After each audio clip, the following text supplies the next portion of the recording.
tua palavra é que me dá vida, meu alimento. Meus irmãos, que a graça do Senhor seja com todos nessa noite, e as irmãs também. Eu peço a você para ficar de pé. Eu quero agradecer o convite feito pelo pastor da igreja para estarmos aqui pregando a palavra do Senhor. A última vez que eu estive aqui já faz um bom tempo, vários anos, mas aprove ao Senhor, então, nesses tempos que estamos vivendo, me conceder a oportunidade de estar mais uma vez aqui com vocês. Então, eu peço aos irmãos, às irmãs, que abram suas Bíblias no capítulo 1 do livro de Apocalipse. Vocês estão, então, gratos a Deus por mais um ano que o Senhor concede a essa igreja, 62 anos de existência, que o Senhor vos fortaleça mais e mais. E para esse aniversário, vocês separaram um tema, a volta de Cristo, né? Para refletir nesses dias. Eu quero então fazer a leitura do versículo 4 ao versículo 8. Apocalipse, capítulo 1, versículo 4 ao versículo 8. Nós vamos então à leitura da palavra de Deus.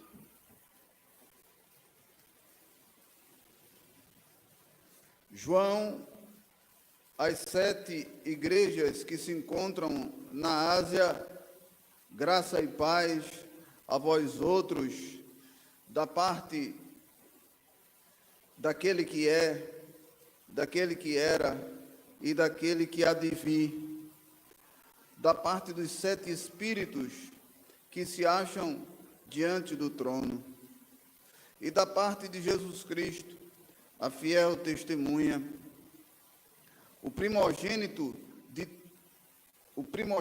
dos mortos e o soberano dos reis da terra, aquele que nos ama e pelo seu sangue nos libertou dos nossos pecados e nos constituiu reino, sacerdotes, para o seu Deus e Pai. A ele a glória e o domínio pelos séculos de séculos. Amém. Eis que ele vem com as nuvens, e todo olho o verá, até aqueles que o traspassaram, e todas as tribos da terra se lamentarão sobre ele, certamente. Amém. Eu sou o Alfa e o Ômega, diz o Senhor Deus, aquele que é, aquele que era e aquele que há de vir, o Todo-Poderoso, palavra bendita do Senhor. Todos dizem? Amém. Vamos orar ao Senhor nosso Deus. Pai bendito, nós louvamos o teu nome, porque o Senhor é bom e porque a sua misericórdia dura para sempre. Obrigado, Senhor, pelo privilégio de lermos a tua palavra. Nós somos abençoados pela leitura da tua palavra e certamente, Senhor, seremos mais abençoados ainda pela ministração da tua palavra, a tua palavra que é alimento para a nossa alma, a tua palavra que é lâmpada para os nossos pés e é luz para o nosso caminho, a tua palavra que corrige, disciplina e trata com a nossa vida nas áreas que precisam ser tratadas. Ó Senhor, queremos ser alimentados, iluminados, que o Senhor nos mostre por onde devemos andar e como nós devemos proceder para a glória do teu santo nome. A tua palavra não apenas corrige e disciplina, mas a tua palavra certamente traz consolo para o nosso coração. Ela é força em tempos de fraqueza. Ó Senhor, muito obrigado pela tua palavra. Abre os olhos do nosso entendimento para que possamos compreender o texto que foi lido e que o Espírito Santo aplique essa palavra no teu coração, me capacitando para expor essa palavra. Assim nós oramos para a glória bendita do teu santo nome. Te agradecemos, todos dizem. Podem sentar.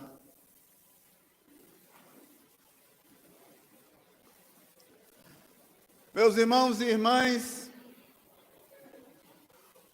o texto que nós lemos, como todos vocês sabem, foi escrito pelo servo de Deus João. E João foi inspirado pelo Espírito Santo para registrar neste último livro do Novo Testamento, o último livro da Bíblia Sagrada, as coisas que Deus planejou que haveriam de acontecer no final dos tempos.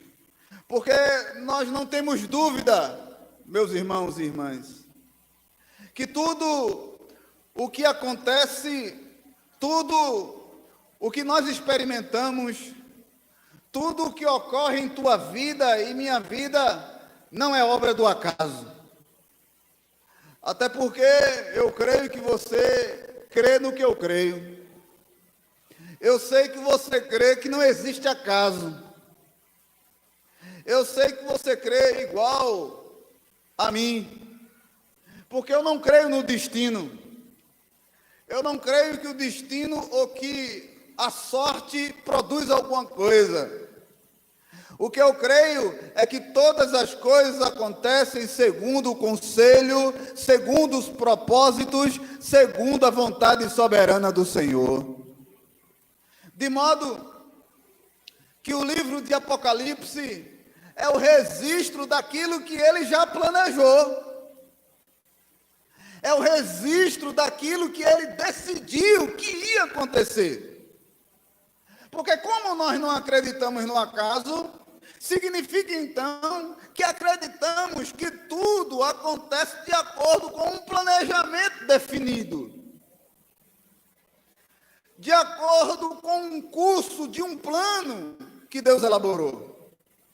E assim, Deus chamou esse servo João para escrever aquilo que ele queria que acontecesse no final da história de Apocalipse. Ele foi escrito com pelo menos 5 propósitos. E, em primeiro lugar, eu quero compartilhar com vocês que este livro, ele foi escrito para mostrar, não apenas aos leitores desse livro no primeiro século, mas a todos aqueles que o Espírito Santo determinou que tivesse esse livro em suas mãos. Ele foi escrito para mostrar que as coisas que nos cercam, que as coisas que estão diante de nós, nem sempre são o que aparentam ser. O que é que isso significa? Significa que no tempo em que esse livro foi escrito, aparentemente o poder, a soberania, o controle estava nas mãos do Império Romano. Do ponto de vista aparente, nos dias de João, o poder estava nas mãos do imperador. Do ponto de vista aparente, era o governador que determinava o que ele queria que acontecesse. Do ponto de vista aparente, nos dias de João, o poder sobre a vida e sobre a morte de alguém estava nas mãos de quem? Do império. Quem é que mandava matar? O império. Quem foi que mandou João ao exílio? O império. Os cristãos eram perseguidos por quem? Pelas forças imperiais. Quem é que tinha o poder de torturar os crentes, de queimar os crentes e de jogar os crentes para serem devorados pelas feras? Quem é que tinha esse poder?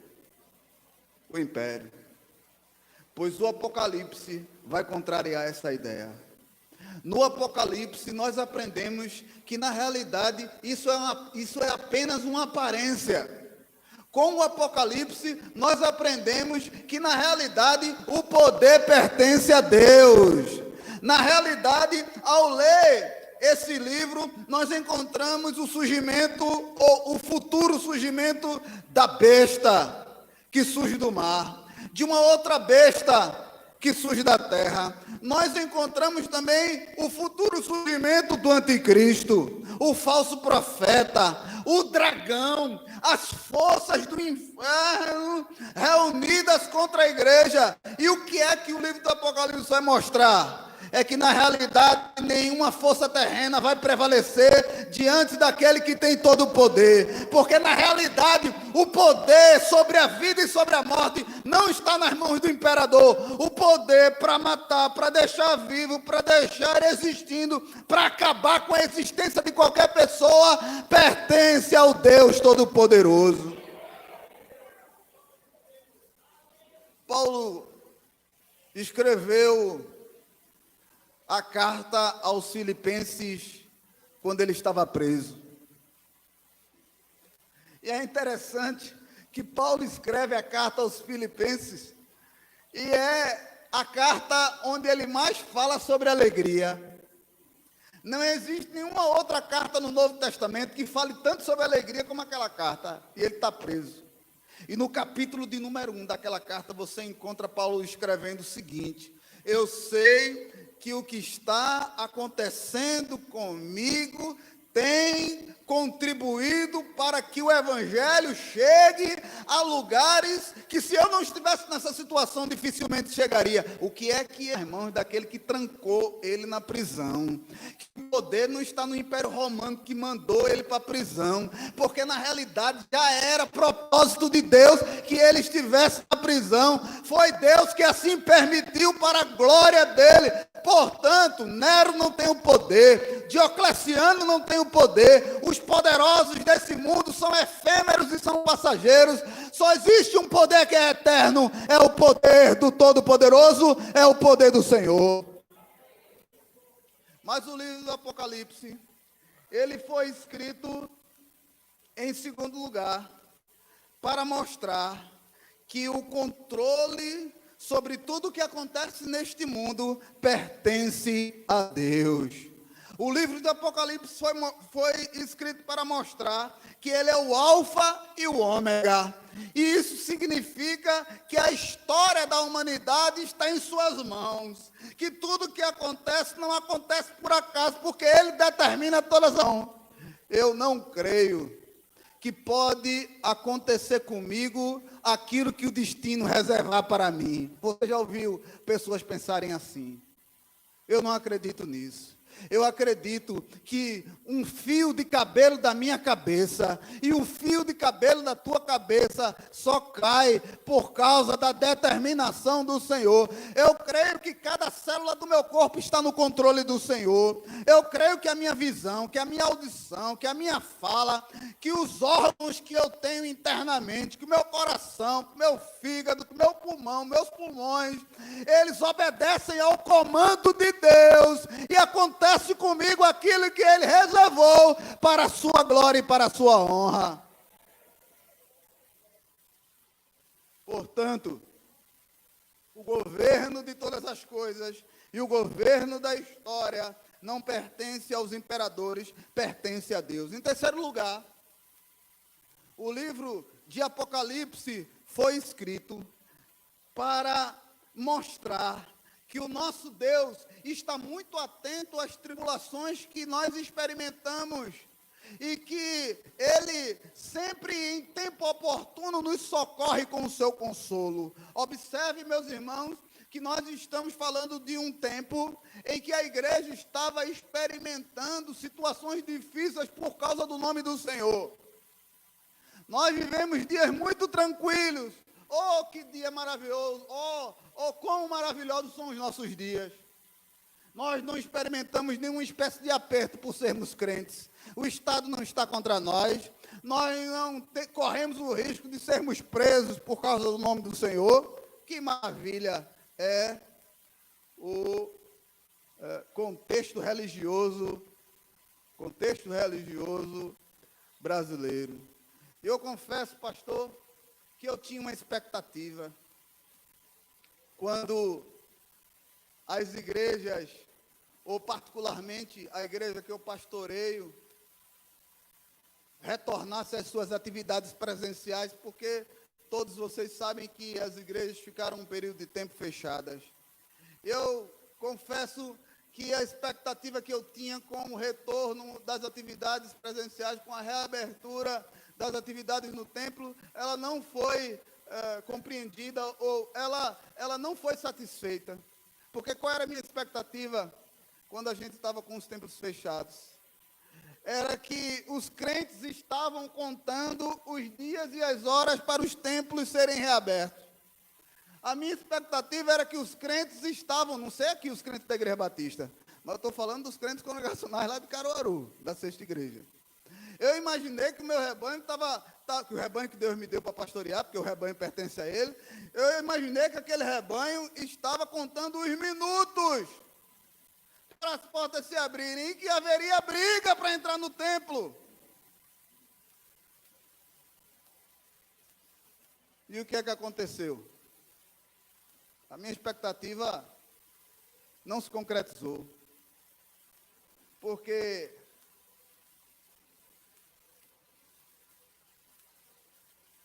o que eu experimentei foi que havia disposição para ir para todo lugar, mesmo para ir para a igreja, porque a gente às vezes encontrava, eu não sei aqui na Igreja Batista, eu não sei se o pastor passou por isso, eu estou falando da minha realidade. Porque eu encontrava os crentes no mercado, mas não encontrava os crentes na igreja. Eu encontrava os crentes caminhando, que a prefeita fez a Via Parque, muito bonita, muito iluminada, e os crentes estavam caminhando, mas não estavam na igreja. Estavam na casa de praia, mas não estavam na igreja. Mas isso eu estou falando dos crentes congregacionais, lá da Sexta Igreja.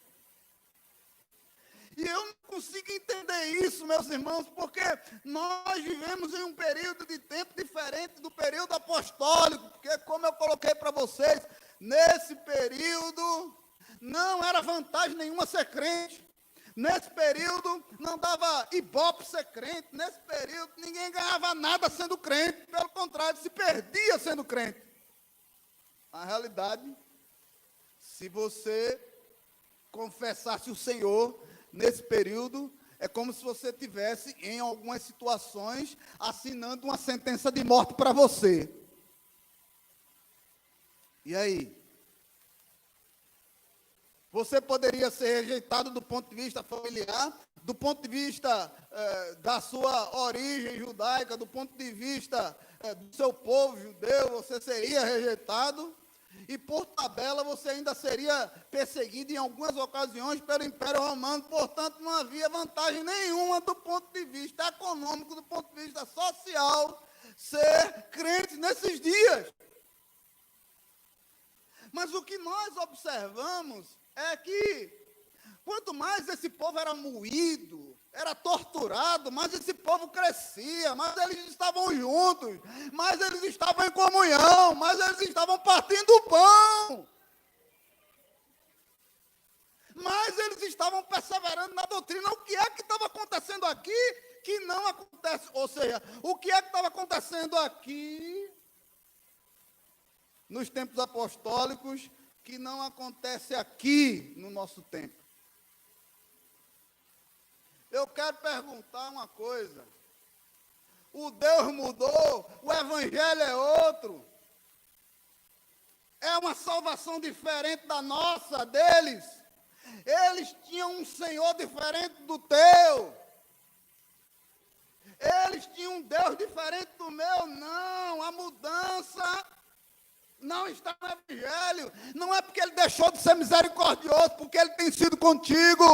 Não é porque ele deixou de proteger o seu povo. Não é porque ele deixou de guardar o seu povo. Não é porque ele deixou de sustentar o seu povo na pandemia, porque ele tem me sustentado e tem te sustentado nesses dias difíceis. Então eu quero te desafiar a citar um ponto em que você ficou sem o auxílio de Deus em alguma área da tua vida. O que é que está, nós estamos no mês de dezembro, o que é que está te faltando nessa pandemia?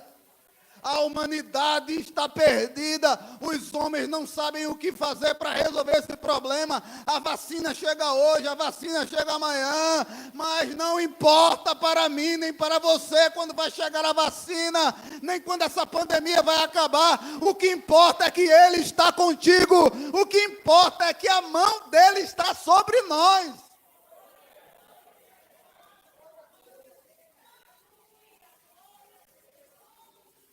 Meus irmãos,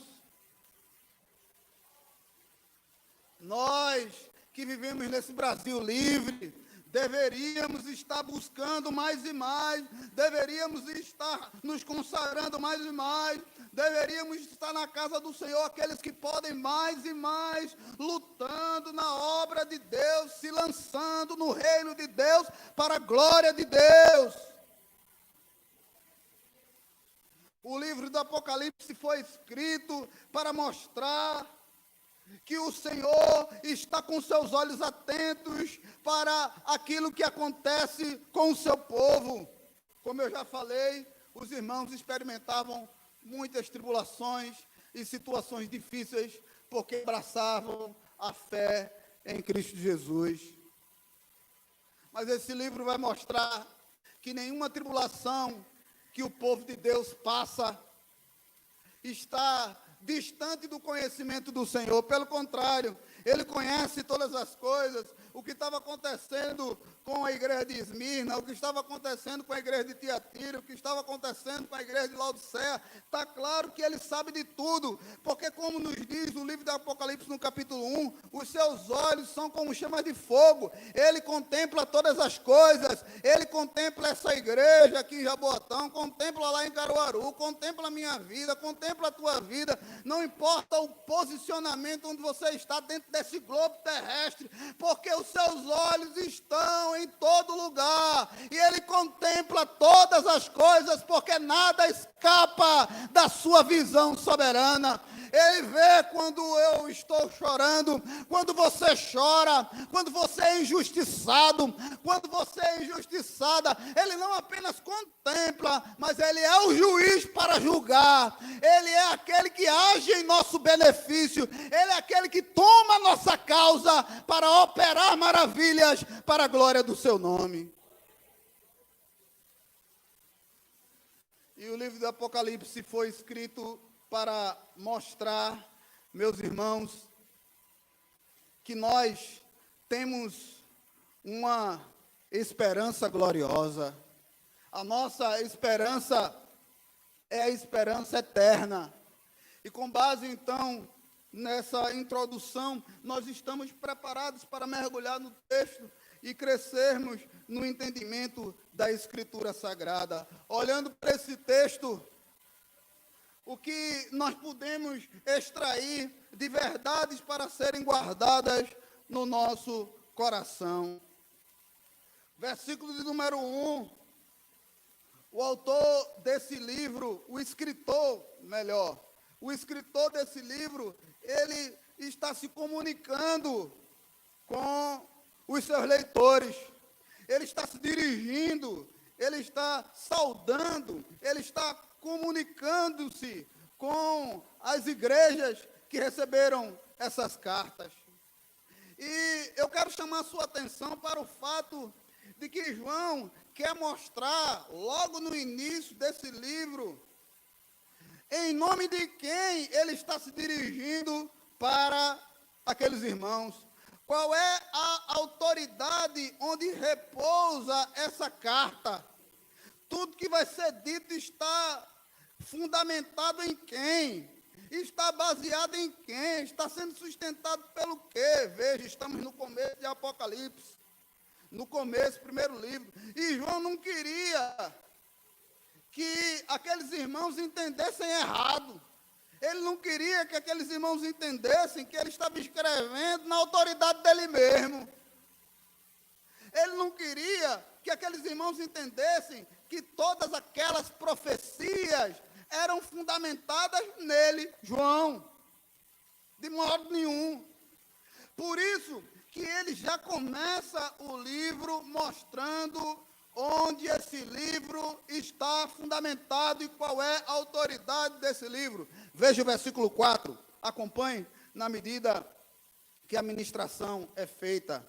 João, as 7 igrejas que se encontram na Ásia, graça e paz da parte daquele que é, daquele que era, da parte dos 7 Espíritos e da parte de Jesus Cristo, a fiel testemunha. Fica claro, meus irmãos, aqui nesse texto, que a autoridade dessa carta, ou melhor, a autoridade desse livro está em Deus. O livro do Apocalipse está sustentado por Deus, é fundamentado em Deus. Tudo que está escrito aqui está baseado em Deus. E o que é que isso traz para nós como aplicação, como entendimento? Não apenas João, mas eu como pastor, e todos os servos de Deus devem basear sua autoridade na autoridade de Cristo. Que tudo que fazemos, fazemos por causa dele. Que a igreja está fundamentada sobre Cristo. A igreja é sustentada sobre Cristo. É Cristo que sustenta a igreja. Olha, meu querido, olha, minha querida, Deus colocou servos dele para guiar o seu rebanho. Pastores, homens separados por Deus. Mas o que fica claro a partir desse texto é que a igreja, é que a minha vida, é que a tua vida, é que a tua família, a minha família e o mundo inteiro não pode ter outro fundamento senão o Senhor. A igreja está fundada sobre o Senhor. Quem sustenta a igreja é o Senhor. Quem sustentava o ministério apostólico era o Senhor. Quem sustenta o meu ministério é o Senhor. Quem sustenta a tua casa é o Senhor. Quem sustenta essa igreja é o Senhor. Quem sustenta teus filhos é o Senhor. Você pode até dizer, mas eu trabalho, pastor. É verdade. E quem te dá energia para trabalhar? Eu não sei quantos você sustenta, mas quem te dá a graça para poder trabalhar? Quem te dá o vigor para você trabalhar? Quem abriu a porta pela qual você, utilizando os seus talentos e dons, consegue a sua sobrevivência? Logo, a tua sobrevivência vem do Senhor. O teu sustento vem do Senhor. E João não queria que a igreja achasse que ele era a base da igreja. Nenhum pastor é a base da igreja. Eu posso morrer hoje e nem chegar em Caruaru. A 6ª igreja congregacional lá vai continuar existindo. Porque quem sustenta a existência da igreja é o Senhor. Porque nós não somos o fundamento da igreja. O fundamento da igreja é Cristo. E ai daquelas igrejas e daqueles rebanhos que têm como fundamento os homens. Olha, estão espalhados por esse Brasil vários ministérios que são baseados no homem. Eu não sei como é que eles vão ficar depois que os seus líderes morrerem, seus fundadores morrerem, os seus sustentadores morrerem. Porque eles são os milagreiros, eles são curandeiros. Eu não sou curandeiro, eu não tenho vocação para ser curandeiro. Muitas vezes quando eu estou, muitas vezes não, todas as vezes quando eu estou com uma dor de cabeça, uma dor nas costas, uma dor no pé, uma dor nos rins, eu vou logo para a farmácia. Porque eu não tenho vocação para curandeiro. Porque essas igrejas estarão em maus lençóis. Porque os seus fundadores são o sustentáculo da igreja. Mas ao ler a Escritura Sagrada, fica claro que Deus não queria que a sua igreja estivesse fundada sobre homem nenhum, porque o verdadeiro fundamento da igreja deve ser a rocha inabalável que se chama Jesus de Nazaré. Quando uma igreja está fundada nessa rocha, ela não se abala, ela não é destruída, ela não é enganada, ela não é confundida, porque a rocha da sustentação, a rocha da firmeza para enfrentar as intempéries, as situações difíceis desse mundo, olhando para frente e aguardando a volta gloriosa do nosso Senhor Jesus. Ao olhar para esse texto, meus irmãos, nós aprendemos que o nosso Senhor, Ele fornece tudo aquilo que nós precisamos para enfrentar qualquer situação. o que é que esses irmãos que receberam o livro de Apocalipse estavam enfrentando. Eu já citei: perseguições, prisões e torturas e morte por causa do Evangelho. Mas observe que nesse escrito inicial, João está se comunicando com aquela igreja, saudando aquela igreja com a graça e com a paz, porque ele entende que esses são elementos fundamentais para nós experimentarmos qualquer situação. Ele comunica-se e sauda aqueles irmãos com a graça, não com a sua graça, mas com a graça que ele já recebeu.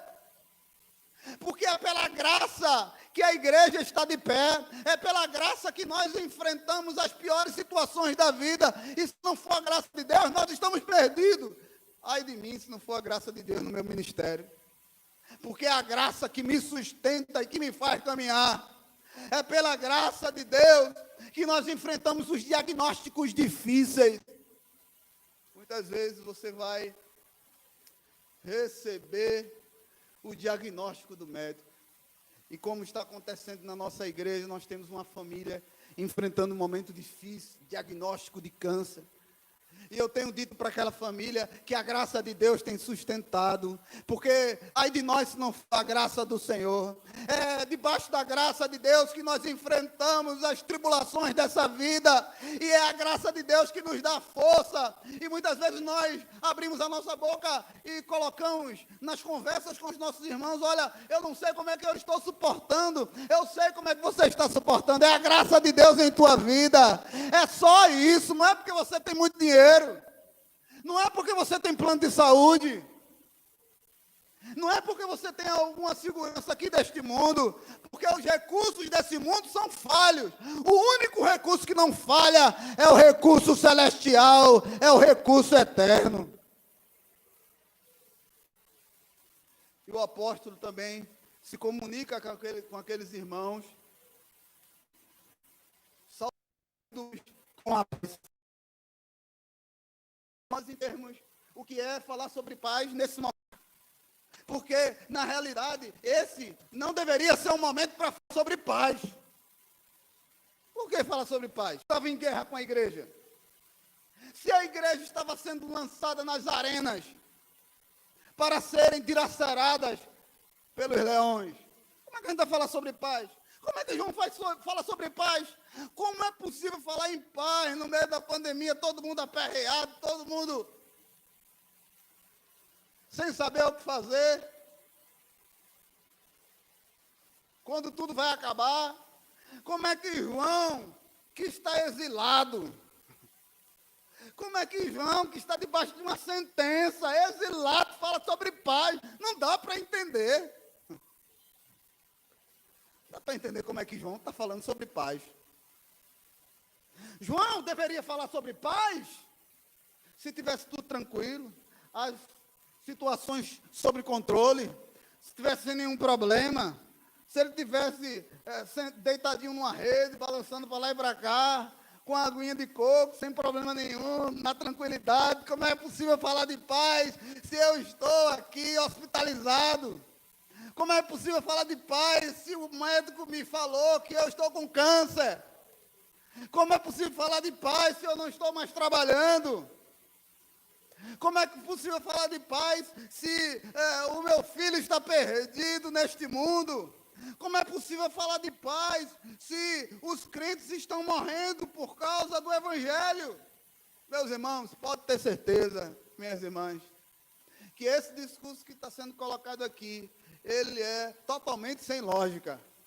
Porque você fala de paz para esse mundo quando tudo está muito tranquilo, quando tudo está no seu devido lugar. Mas o Evangelho nos mostra que nós experimentamos a paz de Deus exatamente fora da lógica humana.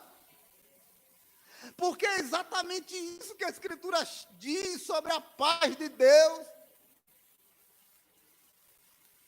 A Escritura diz que a paz de Deus, ela excede o entendimento. O que é isso?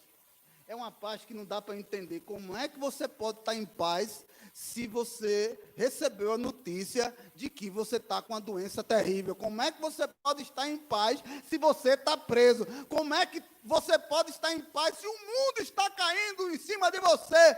Eu posso desfrutar de paz, porque a minha paz não depende das circunstâncias, porque a minha paz não depende da calmaria, da tranquilidade. A minha paz é a presença de Cristo em mim. A minha paz é o controle dele na minha vida. A minha paz é quando eu entrego a ele. Eu fico em paz porque eu entrego a ele. Eu entreguei nas mãos dele e eu fico em paz, porque ele garante a minha paz. Louvado seja o nome do Senhor. Preste atenção, se você entregasse a um Deus pequeno, você poderia não estar em paz. Sabe como é que eu poderia não estar em paz? É se eu entregasse a minha causa a um Deus impotente. Eu não sei se esse Deus pode, se esse Deus não pode, então como é que eu posso estar em paz? Se esse Deus tem boca e não fala, como é que eu posso estar em paz? Se esse Deus tem ouvidos, eu não sei se ele ouve, porque ele é de madeira. Como é que eu posso estar em paz? Como é que eu posso estar em paz se esse Deus que eu coloquei a minha situação, ele tem mãos, mas a mão é parada porque é de gesso. O braço é imóvel porque é de gesso. Como é que eu posso estar em paz? Não dava para a gente estar em paz. Mas conosco a história é diferente, sabe por quê? Porque o meu Deus e o teu Deus, ele tem boca e ele fala contigo. Ele tem ouvidos e ele ouve a tua oração. Ele tem olhos e ele te contempla. Ele tem mãos e ele estende as suas mãos. E quando as mãos dele estão estendidas, todas as situações, por mais difíceis que sejam, ele soluciona, porque ele é o Deus do impossível. As mãos dele acalmam a tempestade. Qual é a tempestade que você experimenta? Qual é a tempestade que você está passando? Seja qual for a tempestade, ele tem poder para acalmar a fúria dos ventos, a fúria da tempestade, porque ele é o Criador dos céus e da terra. Aquele que criou os céus e a terra, manda nos céus e na terra, manda na tua vida, manda na minha vida, e nós obedecemos, porque manda quem pode. Louvado seja o nome do Senhor, e ele pode mandar. E eu quero obedecer, porque eu tenho prazer em obedecer, porque eu sou abençoado com a obediência ao Senhor. Mas esse livro de Apocalipse, ele foi escrito para mostrar as misericórdias e a graça de Deus, sim. E João está falando, está escrevendo, está se comunicando debaixo da autoridade que é o Senhor Jesus. E esse Cristo que revela-se como a autoridade, ele está, obviamente, manifestando toda a sua glória e toda a sua majestade nesse capítulo. A partir do versículo 9 em diante, você vai ter a visão de um Cristo glorioso e maravilhoso. Mas João está se comunicando com aqueles irmãos baseado na autoridade daquele que é, daquele que era e daquele que há de vir.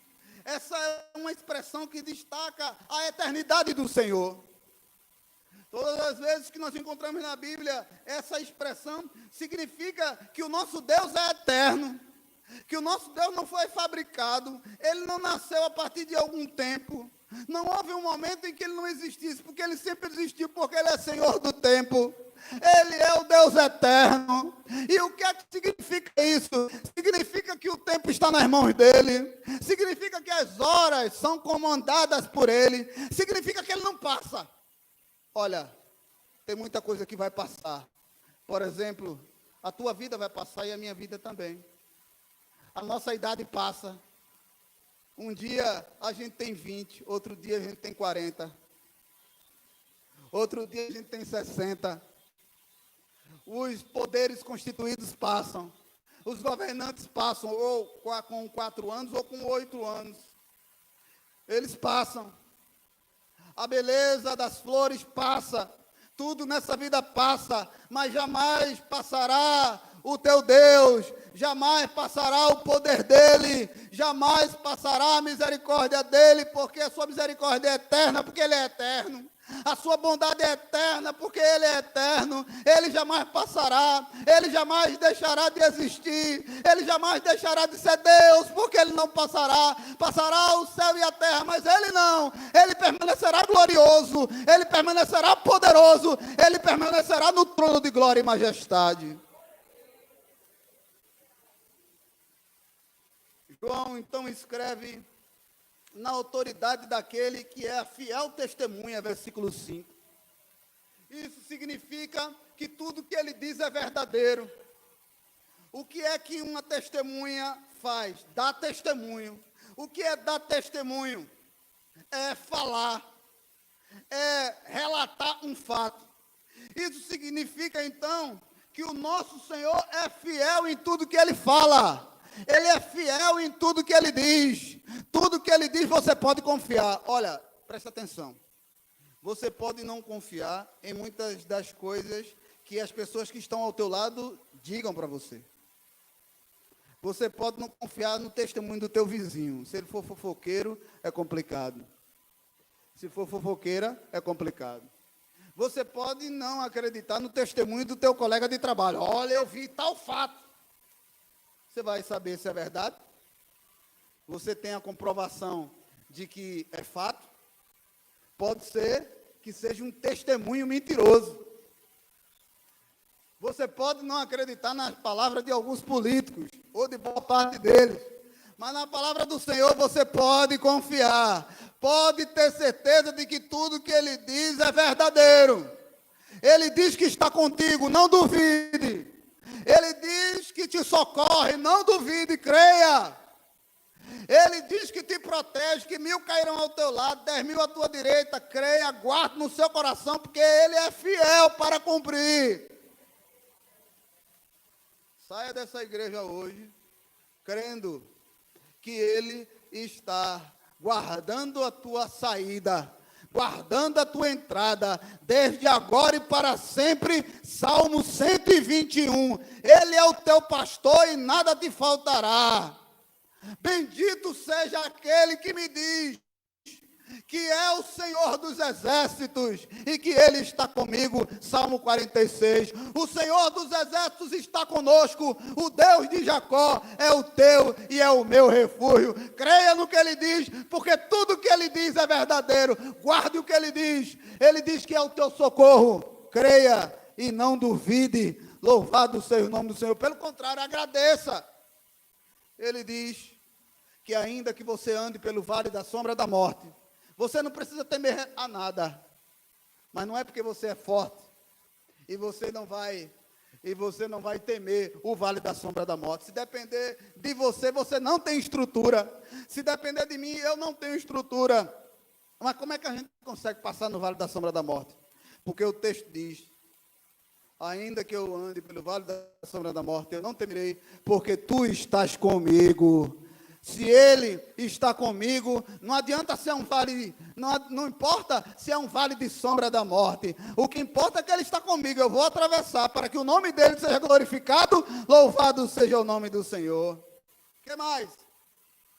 O texto nos diz que ele é o primogênito dentre os mortos. A palavra primogênito significa primeiro. O que o texto está mostrando é que ele, ao ressuscitar ao terceiro dia, ele é o modelo da ressurreição da igreja. Ele foi o primeiro que ressuscitou e subiu aos céus, que ressuscitou e foi encontrar-se com o Pai.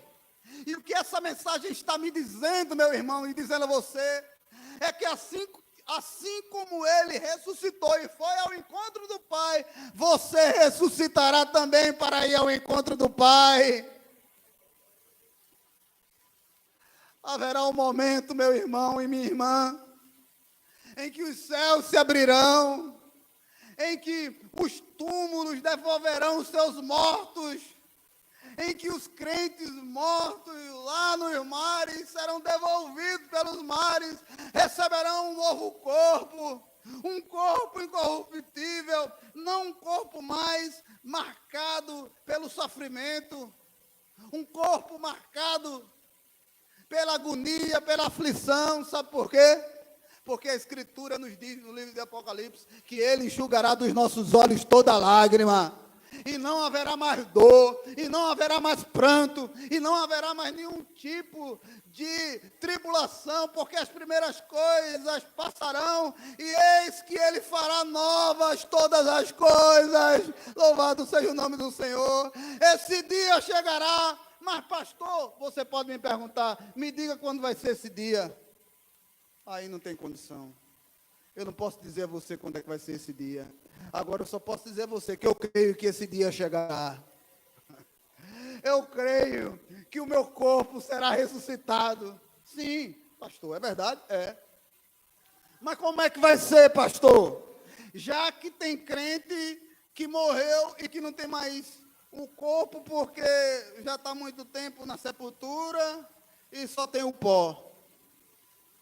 Eu quero perguntar a você, existe coisa demasiadamente difícil para o Senhor?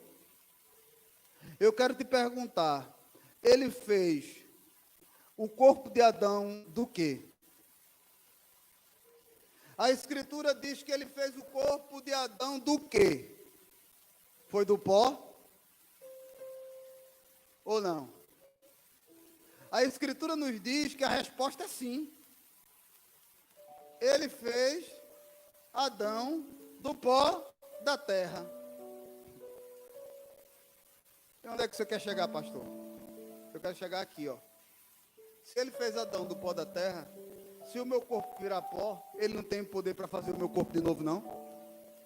Se ele fez Adão do pó da terra, e se o meu corpo na sepultura virar pó, ele tem poder para fazer o meu corpo ressurgir ou não? É claro que ele tem, porque aquele que criou todas as coisas é poderoso para recriar o meu corpo, um corpo de glória, um corpo semelhante ao dele, um corpo que estará com o Senhor para todos sempre, na eternidade. Louvado seja o nome do Senhor. Aí não tem mais pandemia, aí não precisa mais de vacina. Se a vacina é da China, se a vacina é da Rússia, se a vacina é da Alemanha, da Inglaterra, não importa, porque nós não vamos mais experimentar as mazelas e as desgraças deste mundo. Nós estaremos em um novo céu e numa nova terra. Louvado seja o nome do Senhor. Aleluia, louvado seja Deus. Sabe por quê? Porque Ele é soberano e porque Ele te ama.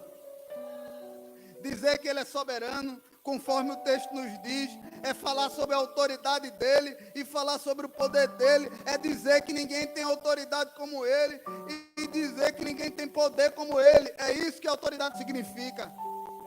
E o texto diz que Ele é o soberano sobre os reis da terra. E falar sobre a autoridade dele é dizer que ele é incomparável, não tem nenhum poder que se compare ao dele. É dizer que nada está acima dele. Quando eu digo que Deus é soberano, eu estou dizendo que Ele governa todas as coisas, que nada escapa do seu controle, que ninguém contraria a sua vontade, que ninguém resiste ao seu poder. Ele realiza o que quer, Ele faz o que Ele quer. Dizer que Ele é soberano é dizer que Ele não recebe ordens, ao contrário, Ele ordena e decreta todas as coisas. É dizer que Ele tem o controle sobre tudo. Se Ele tem o controle sobre tudo, então entrega tudo. Entrega tudo. Entrega teu filho, entrega tua filha, entrega teu marido, entrega teu trabalho, entrega teu casamento. Entrega tudo. Porque você vai estar entregando a pessoa certa. Ele é perfeito para tomar conta da tua causa e fazer todas as coisas segundo o conselho da sua vontade. Agora, sabe por que Ele faz? Não é porque você tem dinheiro, não é porque você é preto, não é porque você é branco, não é porque você mora no subúrbio ou mora num bairro nobre, não é porque você é americano ou francês, não. Sabe por quê? É porque Ele te ama, versículo de número 5. Por que é que Ele te protege? Por que é que Ele me guarda? Por que é que Ele me ama? Agora a pergunta é, por que é que Ele me ama? Eu não consigo explicar. Porque eu quero dizer nessa noite para essa igreja que eu não mereço o amor dele. Porque eu não correspondo à altura o amor que ele tem por mim. Eu não sei explicar esse amor. Eu não sei porque Ele me amou. Eu não sei porque Ele entregou a sua vida na cruz. Eu não sei porque o Verbo se fez carne. Eu não sei porque Ele foi humilhado. Eu não sei que amor é esse. Eu não consigo entender que amor é esse. Eu só sei que Ele me ama. E eu sou grato a Ele por esse amor. E é por causa do amor dEle para comigo e para contigo. Ele te levanta a cada dia. Ele protege o teu sono. Ele te concede cada dia de existência. É por amor a você que o teu nome está escrito no livro da vida. E não tem quem apague. E é certa a tua eternidade com Ele. E a vida eterna é certa por causa do amor dEle sobre você. E aí não importa, porque o seu sangue nos libertou de todos os pecados exatamente por causa do seu amor.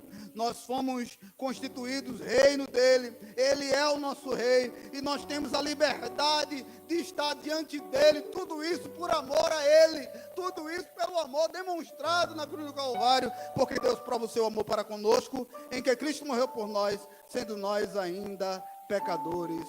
Ele, então, nos constituiu reino e sacerdotes. E finalizando então o texto desta noite, a mensagem dessa noite, a Escritura Sagrada nos traz a mesma palavra de esperança nessa noite que foi levada para aqueles irmãos. Eram irmãos que eram perseguidos por causa do Evangelho, outros eram queimados por causa do Evangelho, outros aprisionados por causa do Evangelho, como eu já falei, desde o início da mensagem aqui. De modo que eles precisavam de uma palavra de consolo, eles precisavam de uma palavra de encorajamento. E a palavra de esperança está aqui no versículo de número 7. É como se João estivesse dizendo, é como se Jesus estivesse dizendo àquela igreja perseguida: olha, presta atenção. Tudo que vocês estão enfrentando, tudo que vocês estão experimentando, chegará ao fim, porque haverá um grande encontro que vai mudar todas as coisas, e o grande encontro se dará nas nuvens. O texto sagrado diz que Ele virá, e Ele é fiel para cumprir, e todo olho verá. E eu fico pensando nos meus olhos que Deus me deu, e nos teus olhos que Deus te deu.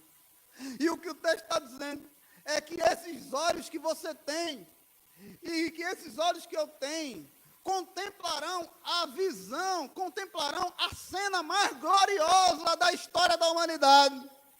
Para pensar o que é lindo para você e maravilhoso de se ver nesse mundo.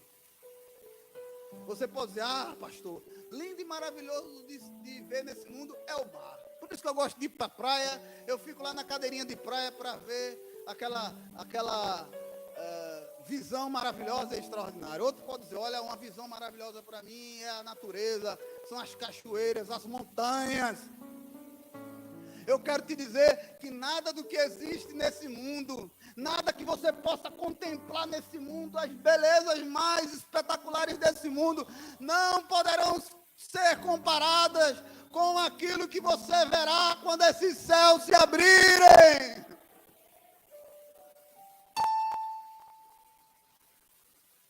Um belo e lindo jardim, oh, coisa boa e maravilhosa. A gente pode contemplar a natureza. Como Deus é maravilhoso nos dando a visão. Mas aqui a Escritura está nos mostrando aqui, é que nós teremos a visão mais maravilhosa e mais gloriosa que o ser humano pode experimentar. É a visão do eterno, a visão do Rei dos Reis. Imagine os céus se abrindo, e todo olho, o teu e o meu, o que está do seu lado, da irmã que está do seu lado, do irmão que está do seu lado, o olho dele, o teu olho, o meu olho, os nossos olhos, vendo esse céu se abrirem e o Rei da Glória descer. Aleluia, louvado seja o nome do Senhor. Como Ele é, eu não sei. Que aparência Ele tem, eu não sei. Mas eu sei que esses olhos o verão. Vocês, pode ser que me vejam só por hoje. De repente eu ouço e me vem mais. Né? Nunca mais a gente se encontra.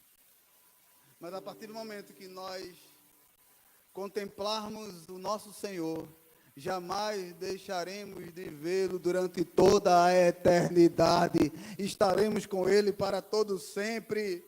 Mas aqui o texto mostra que não só nós vamos contemplar o Rei dos Reis, mas também aqueles que o torturaram o verão. O texto usa a palavra traspassaram, quer dizer, aqueles que utilizaram uma lança para o ferir e abrir o seu lado. O texto está dizendo que aqueles que colocaram a coroa de espinhos, seus algozes, aqueles que o maltrataram, aqueles que blasfemaram dele, estes o verão. E que surpresa terrível será. Porque eles o verão para a condenação, enquanto que nós o veremos para a salvação eterna. Aqueles que o viram como um homem humilhado, agora não mais o verão assim. Sabe por quê? Porque ele não voltará mais como um Cristo humilhado, com a coroa de espinhos. Ele voltará como um Cristo glorioso, como um Cristo soberano, que ele sempre foi. Ele voltará exaltado, ele voltará em glória, ele voltará em majestade. Bendito seja o nome do Senhor, para reinar com a sua igreja eternamente. Fica de pé, meu irmão e minha irmã. Vamos falar com o Senhor, nosso Deus.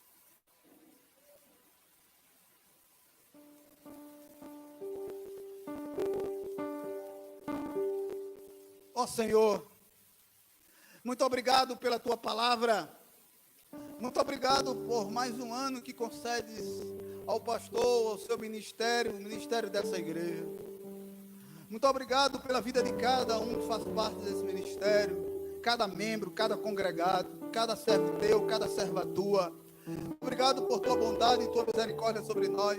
Obrigado pela a graça da Tua palavra, como o Senhor nos abençoou pela ministração da Tua palavra. Bendito seja o Teu nome, fortalece-nos e que nós possamos continuar com a esperança da glória eterna, que é muito superior, que não dá para ser comparada, que é superior à expectativa de uma vacina, à expectativa de passar um concurso, à expectativa do nascimento de um filho, à expectativa de um casamento. Tudo isso é válido, tudo isso é importante, mas a nossa maior esperança não se concentra nessas coisas. A nossa maior esperança é o encontro, é o dia em que nós nos encontraremos contigo e contigo viveremos para todo sempre. Aí está a nossa maior expectativa, a nossa maior esperança. Bendito seja o Teu nome. Que o Senhor nos abençoe e nos fortaleça mais e mais. Em nome de Jesus. Amém.